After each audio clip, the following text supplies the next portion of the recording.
ஆண்டவராகிய இயேசு கிறிஸ்துவின் நாமத்தினாலே உங்கள் யாவருக்கும் என் அன்பின் வாழ்த்துக்கள். இன்றைய கர்த்தருடைய வார்த்தை, என் மீறுதல்கள். எவனுடைய மீறுதல் மன்னிக்கப்பட்டதோ, எவனுடைய பாவம் மூடப்பட்டதோ அவன் பாக்கியவான். சங்கீதம் 32:1. நான் என் அக்கிரமத்தை மறைக்காமல் என் பாவத்தை உமக்கு அறிவித்தேன். என் மீறுதல்களை கர்த்தருக்கு அறிக்கையிடுவேன் என்றேன்.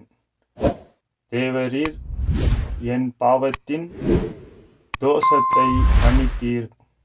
சங்கீதம் 32:5.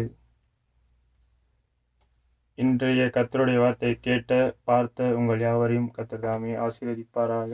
மறக்காமல் லைக் பண்ணுங்கள், மறக்காமல் சப்ஸ்கிரைப் பண்ணுங்கள். Thank you for all.